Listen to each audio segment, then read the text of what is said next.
to episode 18 of the While She Naps podcast. I'm Abby Glassenberg. Today, my guests are Caro Sheridan and Meighan O'Toole. Caro is a photographer, knitter, and quilter, and Meighan is a digital and social media strategist. All three of us live in the Boston area, and I've had the pleasure of hanging out with both Caro and with Meighan over the past year, although they've never met in person. So, Caro, Meighan, welcome. Thank you. Hey, and Meighan, nice to meet you. Nice to meet you too, Caro. We have to all three get together in person sometime soon because that would be fun. So I'm so glad you could both join me today. And Caro, we'll start with you.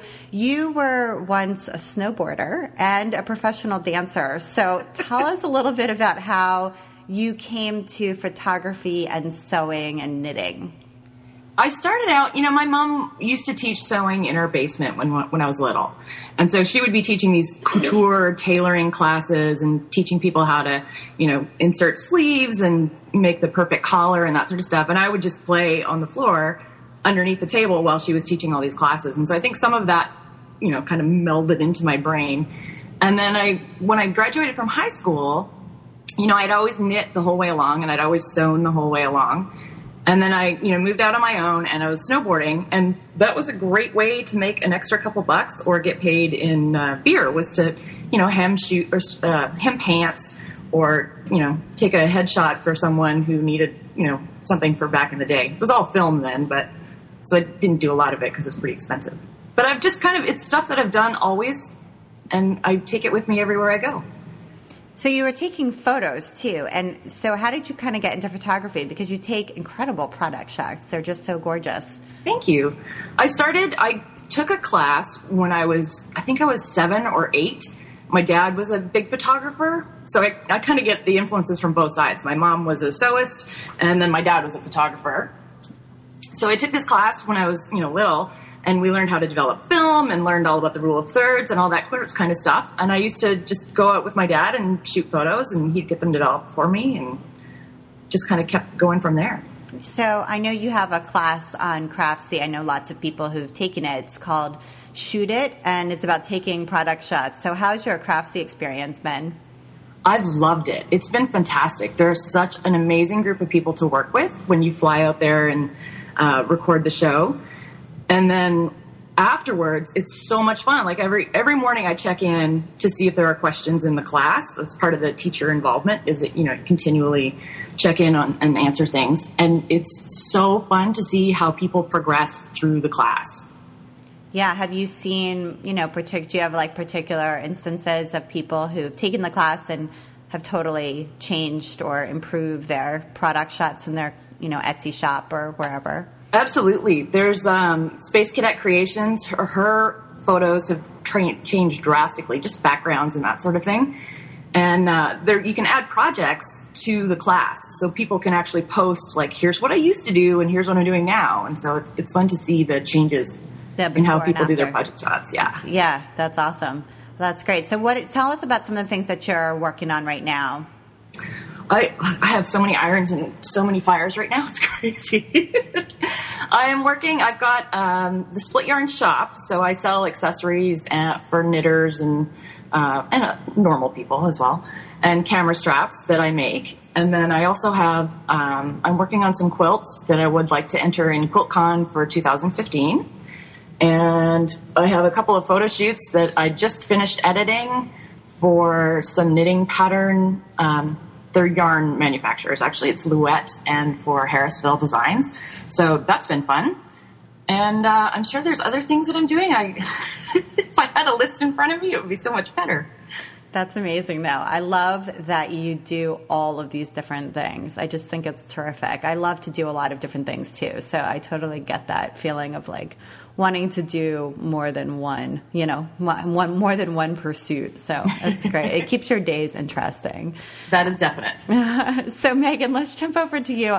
I love your blog posts that really dig deep into social media issues. You had a post about listening for your brand online that I thought was totally brilliant. And I learned that you can put the URL of your blog post into the Twitter search bar and see all the tweets that have mentioned it without sort of at mentioning you. And that was totally mind-blowing and life-changing for me, and I do it all the time. So I also learned from one of your blog posts how to customize the look of third-party apps that I have on my Facebook page. You know, if you have a little app there to connect to Twitter or to connect to your Etsy shop or to your blog, how to make those all look like your brand instead of looking like random or whatever Facebook gives you.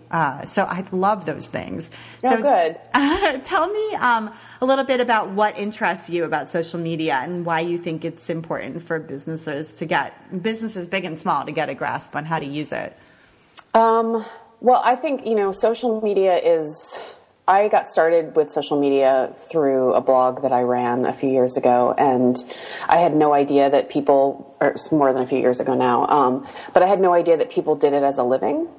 And I kind of fell into the tech world. I did fall into the tech world because of what I was doing with my own personal social media around the blog. And so one of the things that I really like to talk about, and I should probably write a blog post about it, is just how social media changed my life, how it connected me with so many different people and opportunities and, professional development.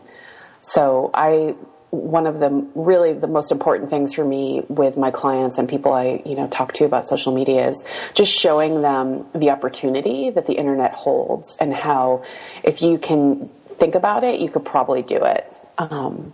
Absolutely. It's definitely changed my life too. And it does every day. Like I'm exposed to new ideas, new opportunities every single day through social media. And I just think it's fantastic. So let's just trace back a little bit. Tell us about My Love for You a little bit and kind of what that was about and what happened afterwards. Sure. So in 2006, I had started reading some blogs and was going to different art blogs and noticing that I was going to a bunch of different places to find my interests.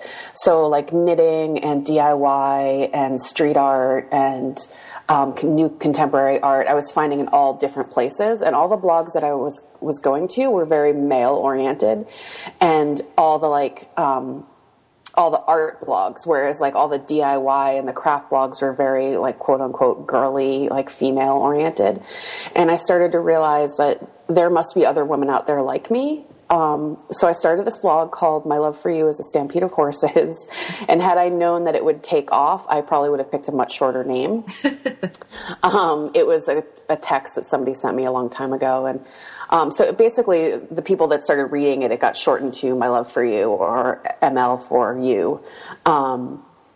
And, I just started blogging about art, and I started connecting with people all over the world. And, 2010 rolled around, and I was actually able to start living off of my blog with advertising.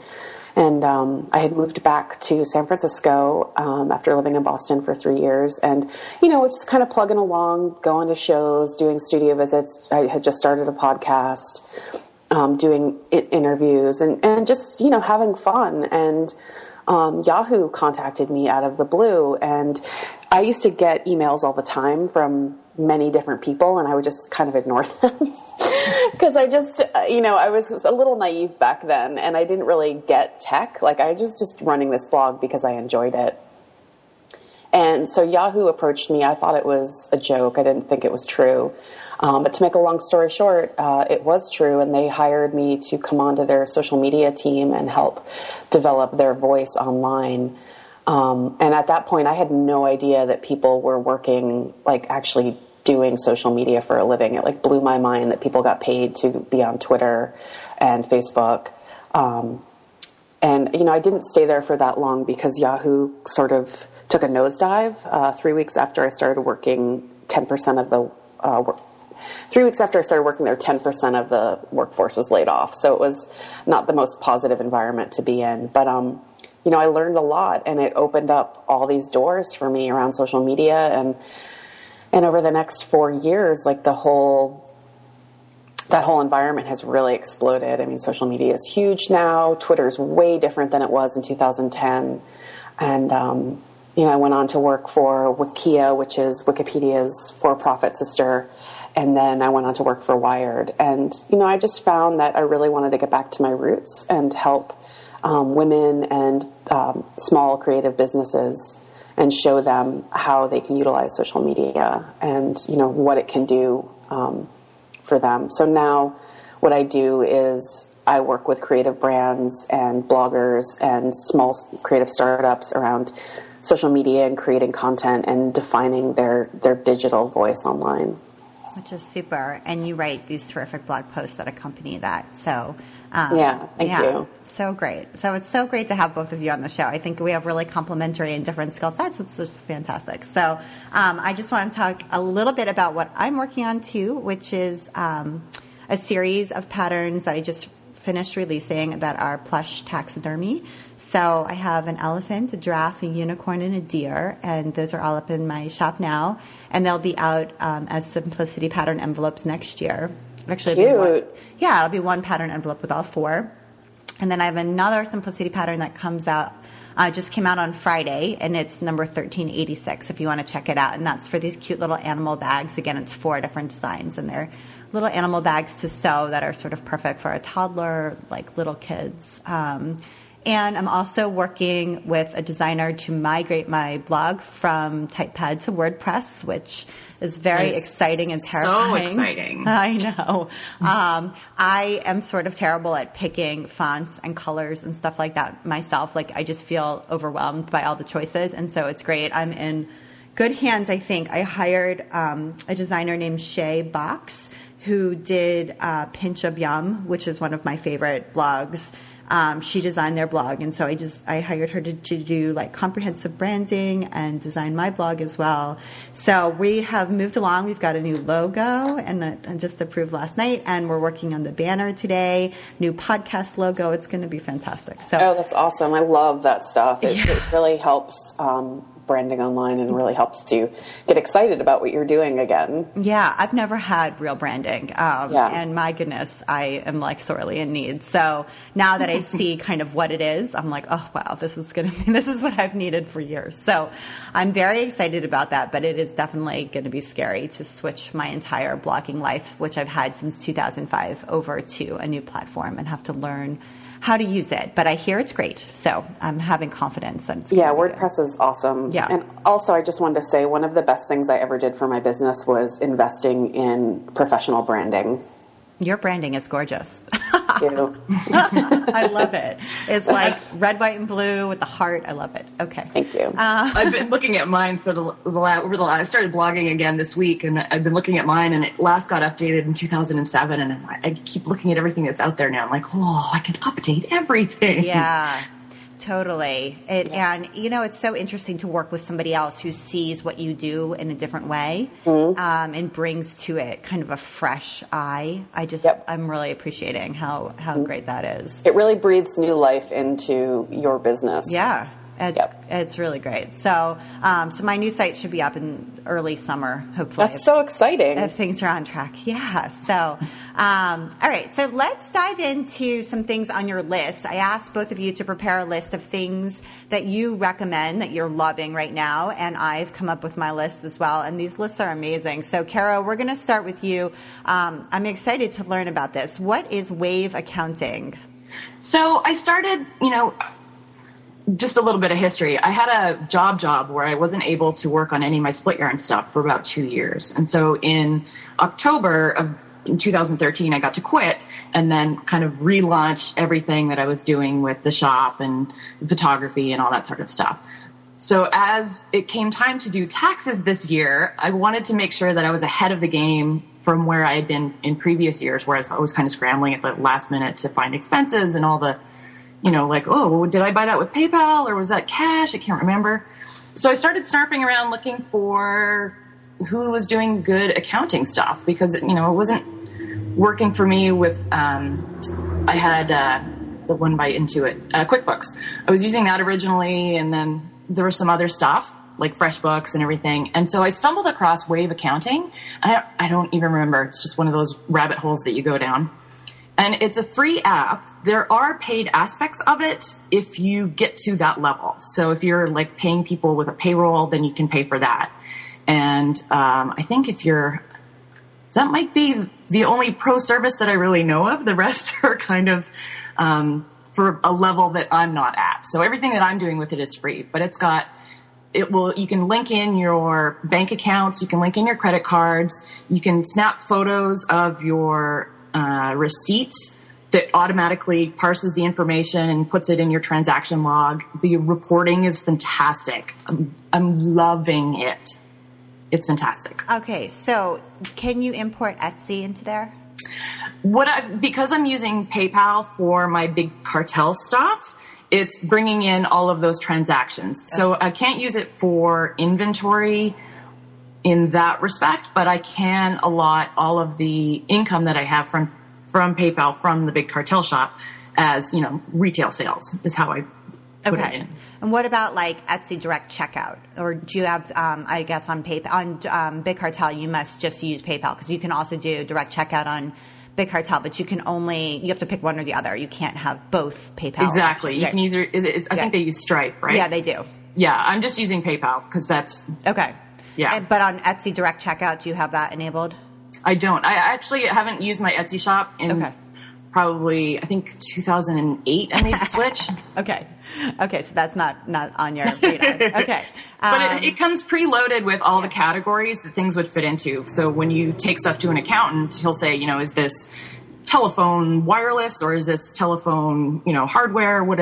It's got everything in there. Wow, that sounds great. So did you look at Outright in comparison? Have you heard about Outright? I did. Outright was one of the ones that I looked at, and it just, the kind of the look and feel of it wasn't what I was hoping for.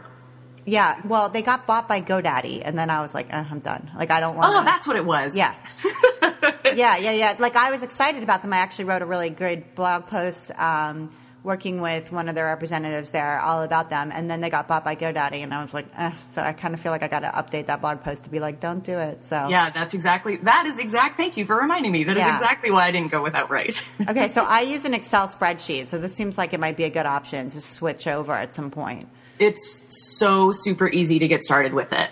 And having the app on my phone for receipts is the best thing ever because you can assign it to a category as you're standing like at the post office or if you're at buying supplies, whatever it is, you just take a picture of the receipt and zoop, off it goes. Right. That's super. Yeah. And great too. I mean, if you, at some point, payroll, right? That might happen. Who knows? But you'll have that option if you need it. So exactly. Yeah. Great. That's a great pick. All right, Meighan. So this is a book. You had tweeted about this book the other day, and I'm like, please add it to your list so we can talk about it on the podcast. It's called Manage Your Day to Day, Build Your Routine, Find Your Focus, and Sharpen Your Creative Mind. Mm-hmm. It's amazing. I have been yelling about this book since last weekend. A friend sent me an email. I have a few women that I talk to a couple times a month. I have a bunch of different women that we meet and sort of share inspiration and professional development and just kind of network. And she sent this to me, and it was like the heavens opened up. I bought the audio from Audible. And so basically, let me back up. It's basically a book from 99U, which is a great website for creatives. And it's all about, stop doing busy work and start doing your best work, basically. And it's for people that are overextended, over distracted, and overwhelmed. I'm reading the little clip right here.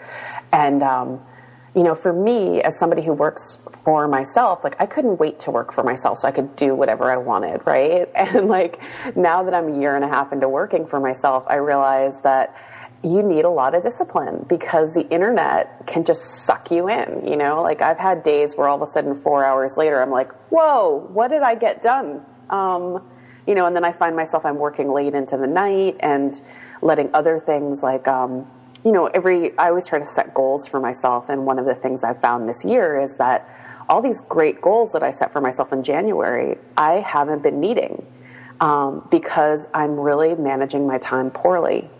So this book is just an awesome, I highly recommend getting the Audible version because you can listen to it while you're walking your dog or, while you're out walking or, just listen to it during the day. And It lists cognitive behavioral things to do around the internet. It also lists like no-brainers, and then it also talks to a lot of leaders in the industry, like Seth Godin, and a few other great people. The guy who founded Behance, and it's just like it really like rocked my world. I've been listening to it every single day. It's terrific, and you're right that when you work from home, it's all about disciplining yourself because there's no boss. There's nobody there, and like if you wanted to, you could literally like sort of not do anything, and then nothing happens when you do nothing. Yeah, I mean, it is so easy to hang out on Twitter all day and just read and like just you fall into this like internet K-hole. And for me, and you know, one of the other things that I wanted to touch on with this book is it also talks about like self-care and taking care of yourself. And one of the things that they covered, which I had no idea, is there's this thing there was research done in 2009 by this woman. Oh gosh, I forget her name, but she coined this term called email apnea. And what she found was that 80% of people, when they're online, hold their breath, or they take shallow breaths as they're working. And I totally do that. And it's fascinating. Yeah, and that kind of stress can lead to really long-term effects, like really like bad effects on your body. And so that has really helped me. I've really been concentrating on my breathing when I'm working, and I can't tell you how many times where I'm looking at my phone or I'm on Twitter or I'm checking email where I'm literally holding my breath, and I never knew that. Yeah, so, I wonder why. Like I think I do that too. And I wonder why we do that though. Yeah, apparently 80% of people do it. So this book has just been a godsend for me, and it's just another thing that I love about the internet is the sense of community that we have, and it was really great to hear from all these like leaders in different industries that have a hard time focusing on what they do, and it's just really helped me. I have a couple blog posts in the works about the book, with specific things that they talk about. That's great. I look forward to reading those. That sounds really good. All right. I wanted to talk about a podcast, actually. I'm a big fan of listening to podcasts and also audiobooks. So, Meighan, I'm going to get that book on Audible because I get lots of things. I have an Audible subscription. So this is a podcast called Gweek, and I don't know if either of you listen to it, but it is by Mark Frauenfelder, who is the founder of Boing Boing. And every week he has two guests on the show. In fact, my show is modeled after Gweek.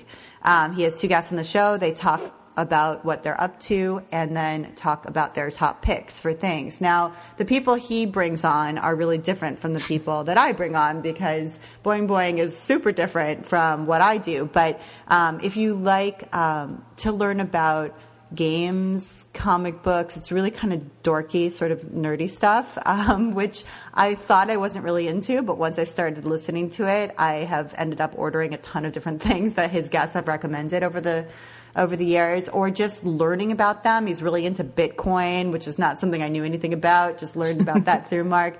And he also, it's TV shows, it's just really sort of nerdy Greek stuff, and it's a great show. I just love it. I listen to it every week, and I really think Mark is a great podcast host because he's not sort of super polished. He's just himself, and the show is just himself. It's them talking. It's not overly edited or slick. It's just an honest conversation by really smart and interesting people about things they're doing and things they're seeing online, things they're recommending that you check out, and I love it. So if you're interested in another great podcast, I recommend Gweek. It's a good one. I'm adding that to my list as soon as we hang up the phone. Yeah, totally. Go subscribe. You're going to like it. And go back and listen to some of the old ones. There's like 100-something episodes now. So you can just click on any of them. They're all good. But he had like Rob Walker on recently. I love Rob Walker. And so I recommend the one with Rob Walker if you want to pick one. All right, Caro, we're back up to you. So this is like a Singer product. Yes. It's the Steam Press. Don't have one of these. What is this? So I spend a lot of time fusing interfacing for the bags that I make and the accessories that I make. And when I had been doing the fusing before, previously I'd had like 3 irons on the go. I have an extra large ironing board, and I would have 3 irons, and I'd have a little timer set up on my phone for every 8 seconds to move the irons. And, you know, I could fuse the interfacing for one pouch it would take me about 16 seconds per side. So, you know, that adds up. It's 32. It's half a minute for one pouch. And I got this Singer steam press. And basically what it is, you know, it's like the pants irons that you see in dry cleaners, that sort of thing. So it's a big, giant ironing board I think it's 9 by 22. And so now I can line up 9 wee pouch sides, and 8 seconds later, I'm done with 9 of them. So it's increased my efficiency amazingly. And I love it. And I use it for quilting as well. If you're trying to get a block to be super, super flat, you put it in there, it's like magic. So you like lay it down in the bed of the steam press, and then you just pull the top down. And exactly. It steams it. And it's quicker and more efficient than using an iron.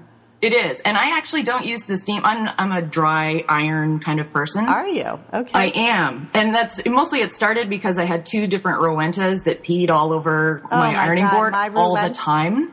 Okay. So my studio, which is, I say studio in quotes because actually it's just a table in my bedroom, is in our bedroom. Okay. So I have a Rowenta, and literally it drips. So it drips off my ironing board, which is, you know, always set up next to my desk. And it just drips all night long. So I had to put it on the floor for a long time, and now I just don't. I don't even fill the water part of it. I just have a squirt bottle next to it because that stupid Rowenta, I can't stand it. I would never buy one again. My old ironing board rusted underneath. It feeds so much. So the steam press, this one, it takes the place. I still use my other iron, but this takes the place of anything that I have to do that's large scale that needs to be super flat. That's great. That's a great recommendation. I don't know anyone else who uses. Do you know anyone else who uses that? No, I saw one in a quilt shop in Austin at QuiltCon, and I took a picture of it, and I thought, what is this amazing? Is this an iron? This is awesome. And then came home and immediately researched it and bought one. So. Awesome. That's a great tip. Okay, Meighan. So we're over to you. This is a website. First of all, I love the name of this website. It's called And Then I Was Like. So you can create... Are they GIFs or GIFs? I don't know if people have decided how you say that word. So the correct pronunciation is GIF. That the guy who actually made the first GIF says that the correct pronunciation is GIF, but the internet refuses to. It's GIF. To go along with that. So everybody says GIF. That's so funny. GIF is peanut butter. Yeah, it's GIF like the peanut butter. All right. But I say GIF. I don't know what I say now. I'm confused. Yeah, everybody says GIF. You should say GIF. All right, so what is And Then I Was Like do? So it's really cute. It's by this couple, Adam Pash and Ellen Flaherty, and he was the editor-in-chief of Lifehacker, and she's a designer who has a really great sensibility. It's a really cute little site, and basically you turn it on and it helps you make 3-second GIFs from your laptop or desktop camera. So it's a great little tool to either have fun with, or if you want to show something, you want to show something quick and make it into GIF form. It's just fun. So what have you made? Have you made anything? I haven't made anything other than like saying hello. But I'm always looking for cool, neat things to create content with. So I think it's something, it would be great for knitters or somebody that wants to show something really quickly. I just think it's a lot of fun, and it's also just cute, and I like supporting people that make awesome stuff. Yeah, totally. So and it's free. Yeah, right. So what do you do with your gifts? Like what should we do with them? So once you make them, you can share it on Twitter, you can share it on Facebook. They also give you code, so you have the actual GIF file, so you can upload it to your blog. You could upload it to your Tumblr. There's a lot of different things you can do with it. But is there a gallery on there so we can get some inspiration? I'm on there right now, and let me see. There's express yourself, about, who can see what. Let's see here.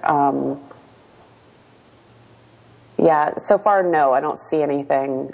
It's just who, you you can just make it. You can log in and you have your own account.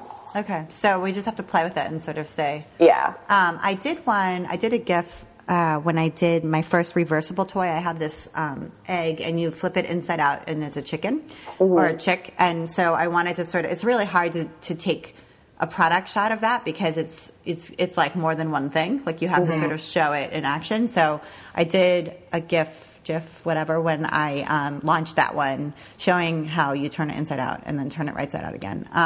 So it's kind of cool for that sort of thing, or like things in progress, or you know. Yeah. Yeah, cool. All right, I'm going to play with it. All right, so I wanted to recommend starting a Facebook group. Do either of you have a Facebook group you've started, or are either of you in a Facebook group? Both for me. Yes, both for me as well. Oh, good to know. All right, so I have a Facebook group, and both for me too. So I didn't really know a lot about Facebook groups. I was looking for a way to set up a community, kind of like a chat board, and I did a bunch of research. I wanted something that would be similar to what's available on Ravelry, because a friend of mine is a crochet designer. She has a great chat board on Ravelry where it's like a forum that's just for her, you know, customers and fans, and they talk about what they're making from her patterns and stuff like that. And I was really intrigued by that. And of course, we don't have a Ravelry for sewists, as I've talked about many times on my blog. So I did a bunch of research and kind of came to the conclusion that starting a Facebook group, although not an ideal way to have threaded conversations, was the best of sort of what was out there, because everybody's already on Facebook, so they'll be reminded to sort of see it. They get push notifications on their phone or whatever, so they will continue to use it. And that was a big concern of mine, that it would sort of die if it wasn't somewhere where everybody was already. So I started a Facebook group about a year and a half ago called the Walshy Naps Softie Designers Forum. And it's for people who are designing sewing patterns for stuffed animals and dolls. And it's amazing. So I have like 145 people in there now, and we talk about how to create patterns and start an online sewing pattern business. And it's just great. People ask all sorts of questions, which for me, a lot of times turn into great blog posts, because it's so helpful to see what people's questions are. And people are really encouraging. There's a woman in my group who lives on an organic pig farm in rural Australia. And she's an incredible designer. She's a grandmother. She has tons and tons of patterns that are just in envelopes, and she wanted to make them into PDFs so that she would have like a legacy that would actually be useful for people instead of just envelopes. And she had to learn literally everything about how to do this. And she launched her first pattern on Etsy last week and sold one of them. It's for a hobby horse.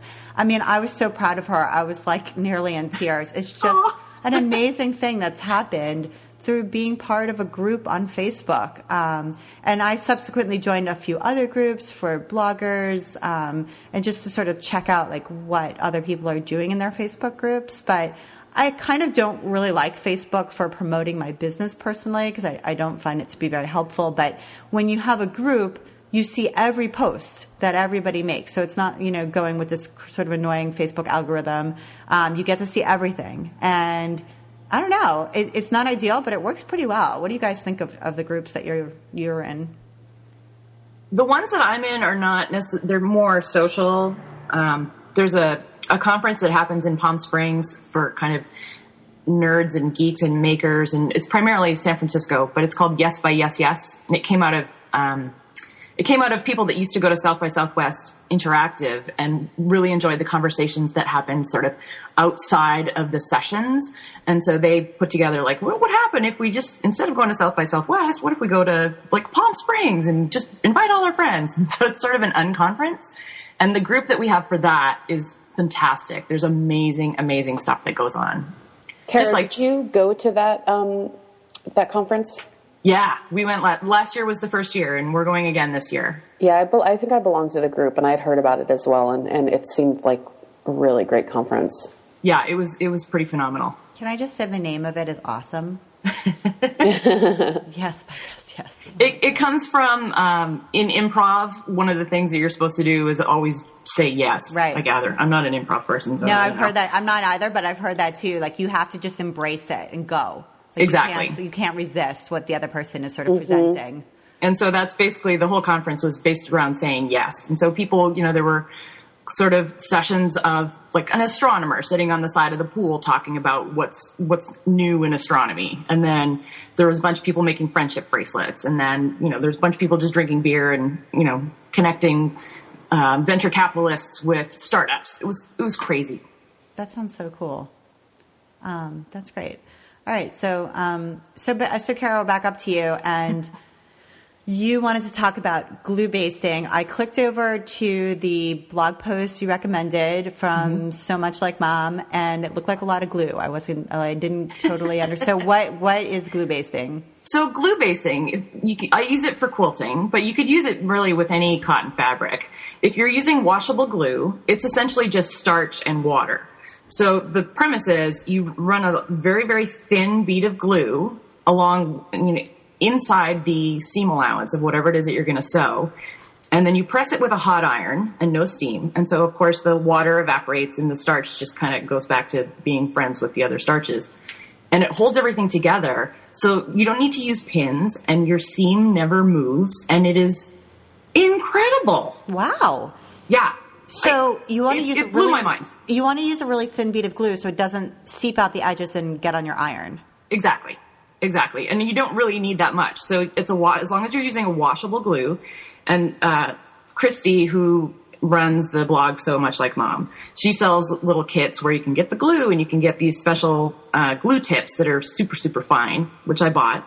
And you just run this fine little bead along, put the other piece of fabric down, steam it with a hot iron for like 3 seconds. And then you can go to the sewing machine. Your seam will never move. You don't have to worry about having your walking foot on. It's amazing. Wow. So is it really just starch? Is that what's really in glue? Apparently. And this is like Elmer's school glue? Yeah, just the school glue that you can get, a giant bottle of it for 99 cents. Wow, that's so cool. And it's only cotton fabrics, though. Well, I'm not sure about that. I've only used it on cotton fabrics because that's primarily what I work with. Anything else that I'm sure it would work on linen just fine. But if you were, be hesitant a little bit with polyester, just, it depends how long you're keeping it under the iron, I guess. Right. I'm going to try it. That's so cool. I have to make a project with an embroidery that is for a blog tour for an embroidery pattern that's going to be released soon. And I don't do a ton of sewing with cotton, but this one is embroidery and it's on cotton. So I'm not exactly sure what I'm going to make yet, but I'm going to try it with that and see, because that sounds really brilliant. My goodness. And I had used it. I was putting together a quilt top, and so you have these seams that are 8 feet long. Yeah. And there's always some wiggling of the fabric, and by the time you get to the end, half of it's an inch and a half off, or like the seams never meet up. And yeah. You're trying to ease in extra stuff between matching points, and this took away all of that. Wow. It was just right under the machine, and off it went. Oh my God, I love it. That's so cool. It was amazing. Awesome, thank you. Okay, Meighan, I have heard of this website before, but I don't really follow it. So it's called Pugly Pixel. Mm-hmm. Why do you like it? So Pugly Pixel is it's a site by this girl, Katrina, and I found her through Rena Tom, who is one of the founders of Makeshift Society. And in 2012, so I've always kind of messed around with HTML and a little bit of CSS. Like, I got interested in HTML because of MySpace back in the day, because I wanted to make GIFs and comments that sparkled. And so I really wanted to take a deeper dive into learning more about front-end development. Like, I wanted to be able to tweak my blog more and, all that good stuff. And Rena suggested that I check out Pugly Pixel, and she has these screencast online classes where she walks you through CSS tips. So you can sign up for, I think it's a 25-day course, and you go at your own pace, and it's all these great videos where she walks you through how to tweak a blog spot or a blogger. I'm showing my age. a blogger theme, and then she just recently launched a new one for WordPress. But then if you're not interested in that, she also has weekly tutorials on Photoshop, and she offers brushes that you can download for free or buy. She does free goodies and then also stuff that you can buy, and it's all totally reasonable, like $5 for brushes. She does great stuff. Like she showed me, or I learned how to do bunting on Photoshop, so you can make your images look really cute by adding some bunting. And she's self-taught, so it's just one of the things I really love about her is that she's created this massive online following, and she does it in a way that is just really approachable. And there's no jargon, there's no. She's just really great, and her colors are awesome. And I love the stuff she blogs about. Like some of the stuff she'll show on her blog is she's really into fashion, and so she'll show an image within like W Magazine or some other magazine that she's following, and she'll break down the type and the font and how to pixelate, or she'll show specific things that you can do, and it's just really great. She sort of breaks down design in a way that I think is palatable for everybody. That's awesome. I'm going to add it to my feed. That's really cool. Yeah. Her shop is great. She has like a la carte where she has like glitter images that you can download. She shows you how to make glitter on Photoshop. She has this thing called Blog Bling Kit, and that has, just like all different like layouts for your photos, rickrack, stationery, sequins, ribbons. That's really cool. Yeah, it's really cute and really fun. And it's just, it's just a nice way to take control of your blog and your online presence in a new creative way. Yeah, and I love that she makes it accessible for like deconstructs things so that people can understand it, and just sort of regular people. Like you don't have to be anybody. You don't have to have a ton of experience. She does it in a way that is very easy, and beginners are encouraged for sure. That's great. Yeah, that's a great resource. Okay, I wanted to talk about a book. I know it's like old school book, but this is a book that came out I think it was in the mid-90s. It's called Understanding Comics, The Invisible Art.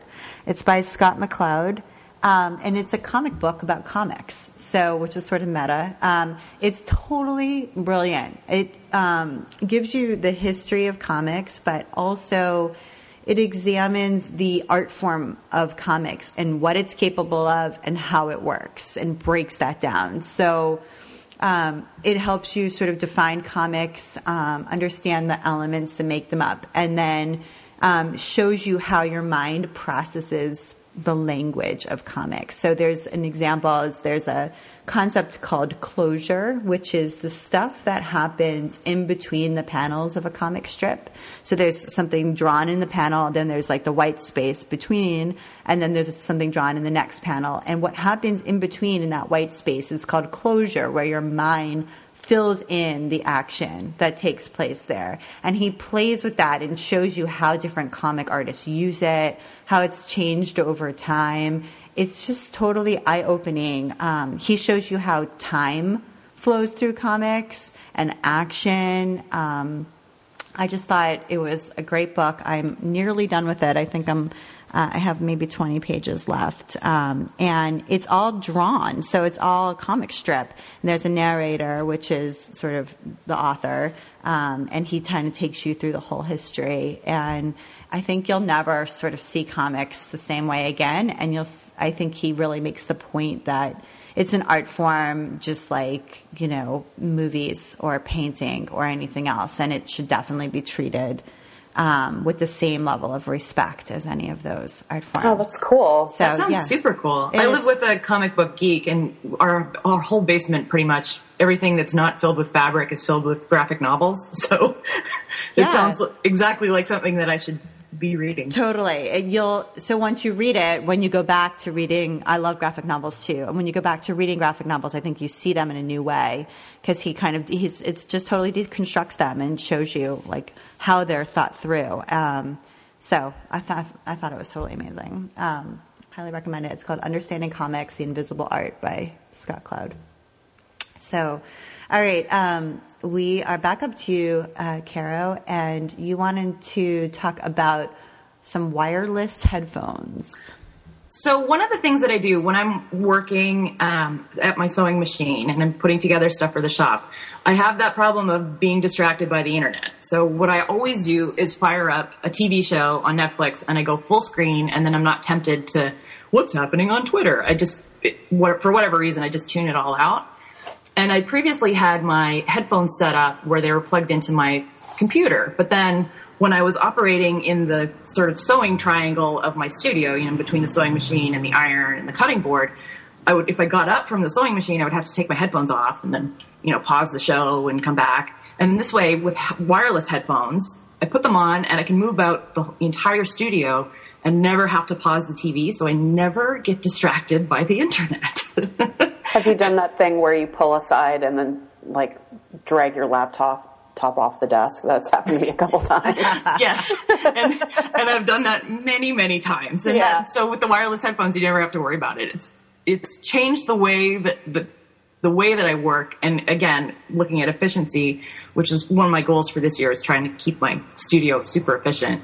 That was one of the things that helped immensely. So do you find it's okay to watch TV while also doing something with your hands? I have trouble with that. I don't think I could watch TV while also sewing. I essentially listen to TV. I occasionally glance at it, but mostly I'm listening. That's what I do too. I listen to old Law and Order. Yeah, exactly. And so the shows that I watch, I try not to watch something new, like a new movie.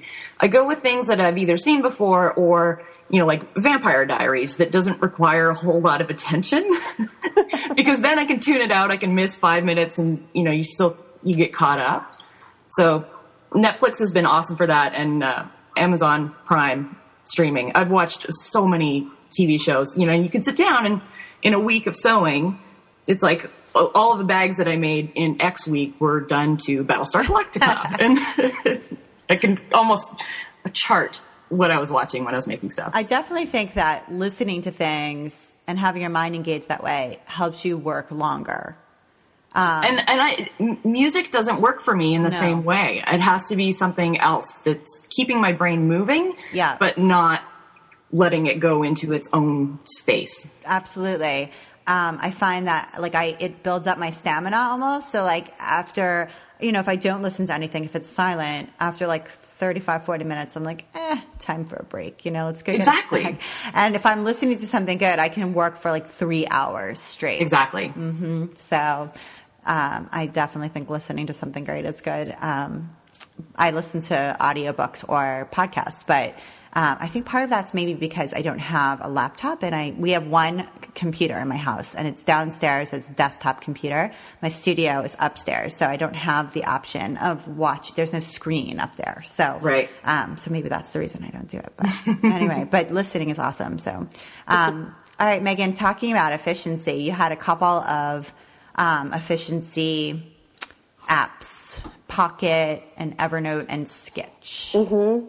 Yes, and those kind of all go hand in hand for me. So, I work with people that are creating content online, and one of the most important things about sharing content online is the 80-20 rule, where you share 80% of information that sort of supports your mission and helps your industry.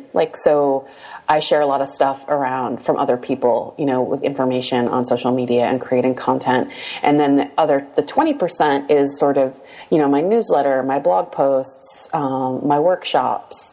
And so Pocket is really great to save all that other content that you want to share, the 80%, because I'm online all day and I'm constantly seeing really great stuff that I want to share.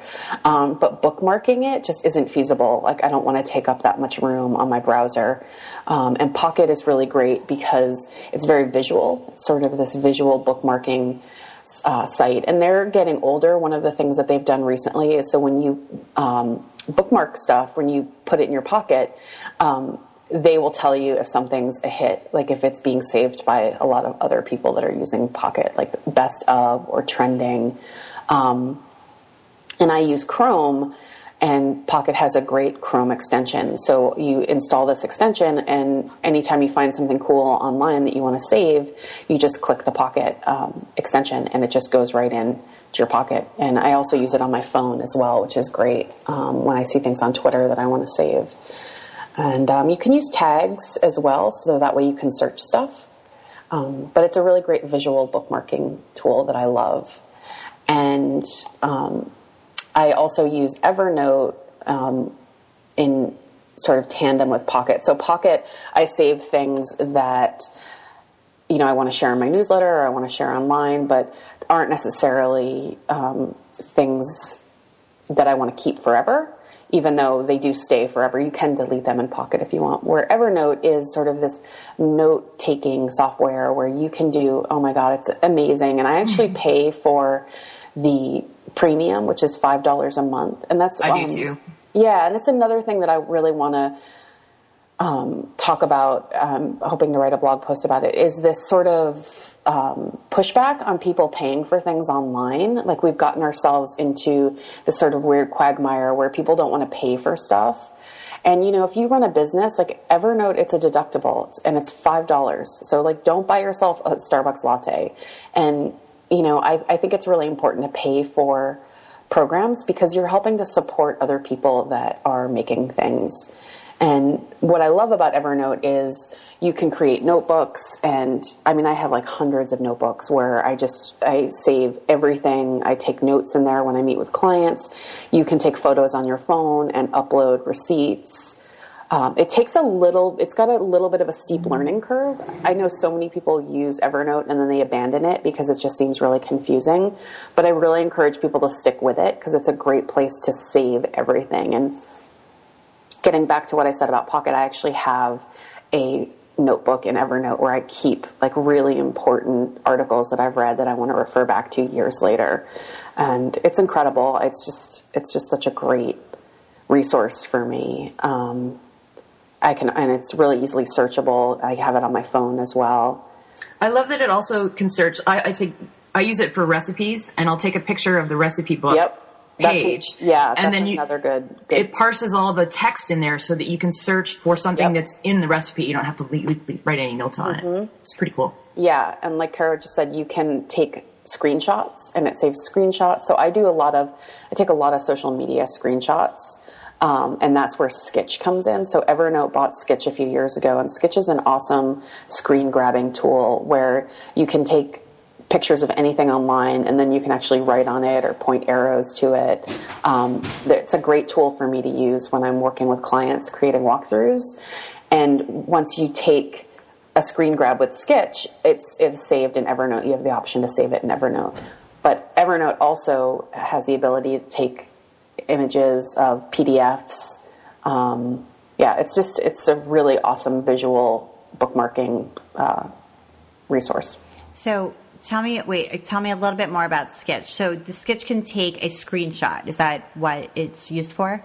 Yeah, so Sketch was its own platform, and Evernote bought it a few years ago. And so basically what Sketch is, it's this app that you open up on your desktop.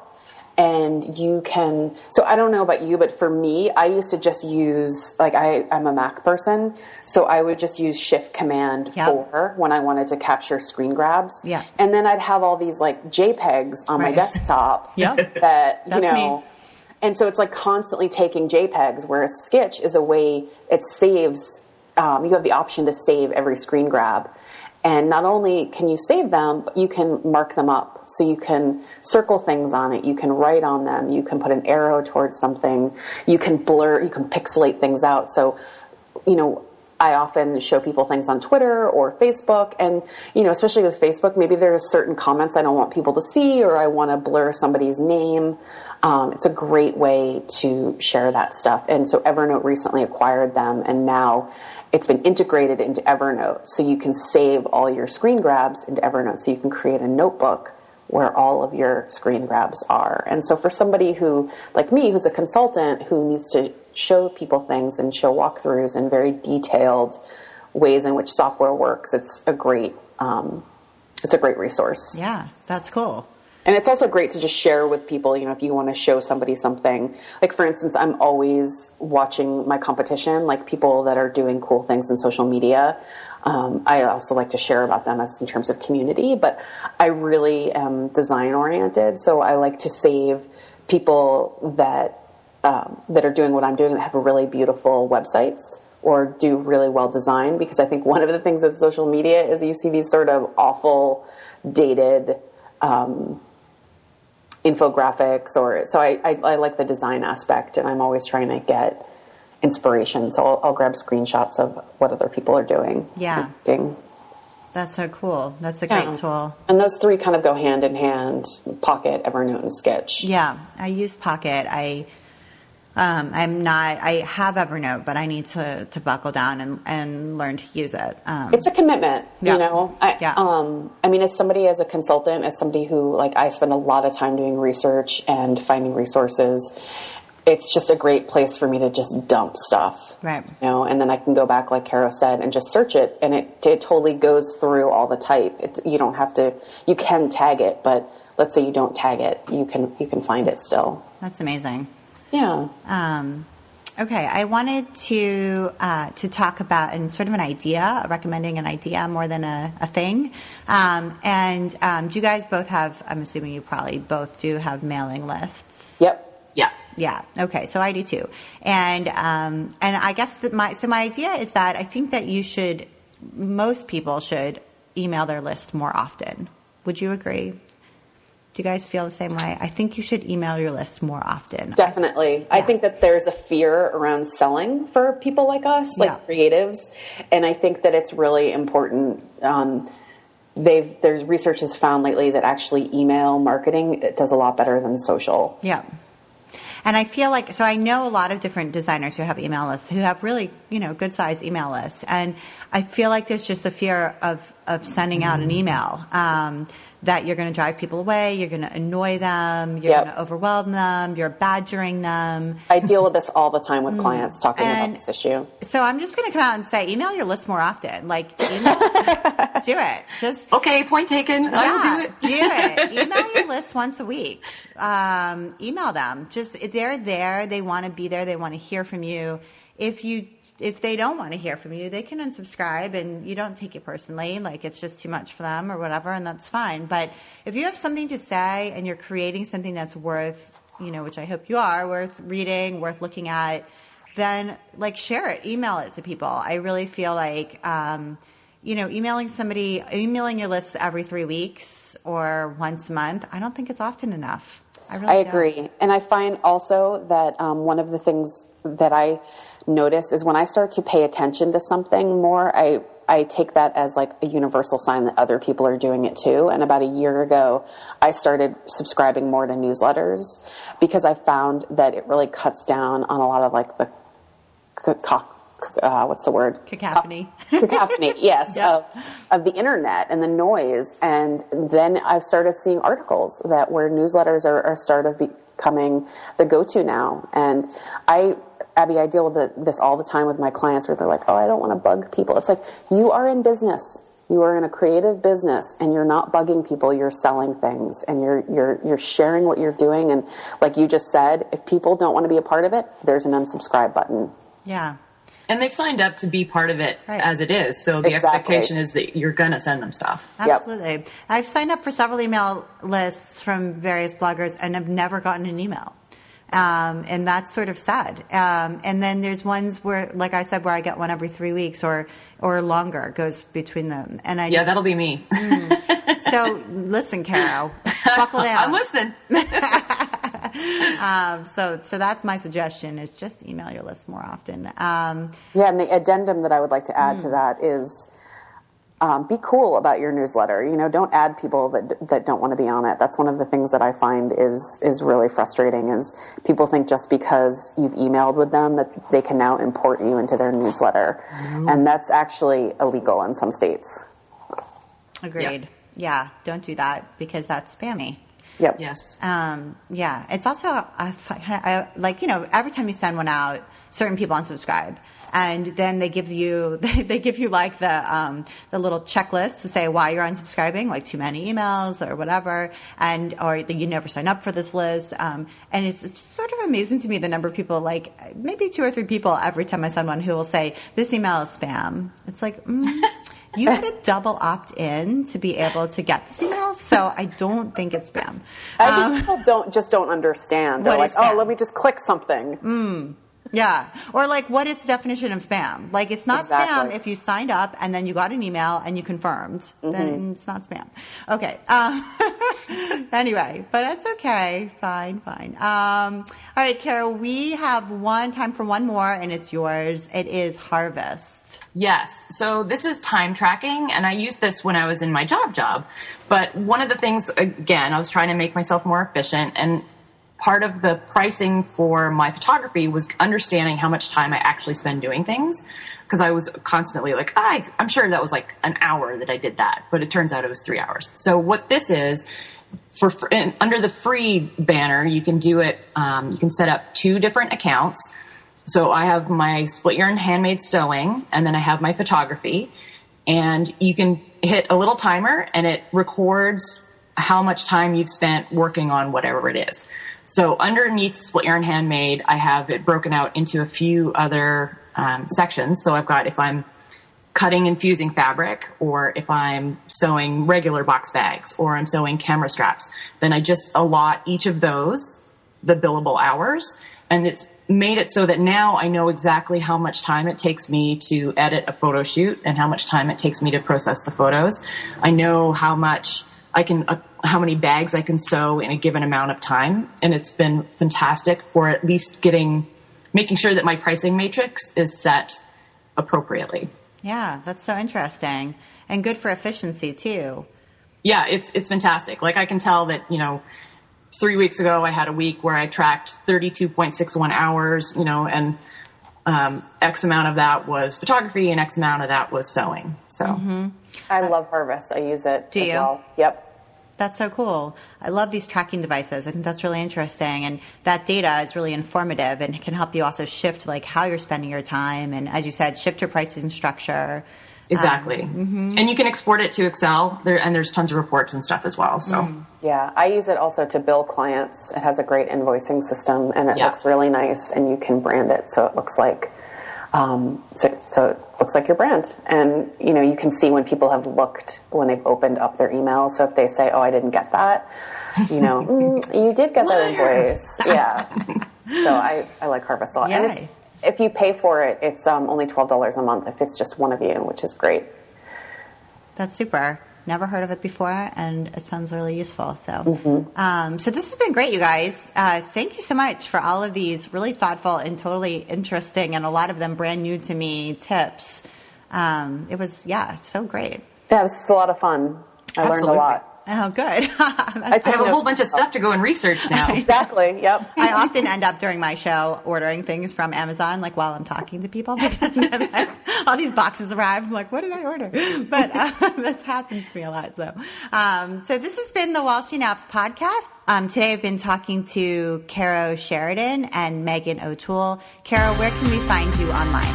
You can find me at splityarn.com or on any of the other places in Facebook and Twitter. I'm Split Yarn. Awesome. And Meighan, where should we find you?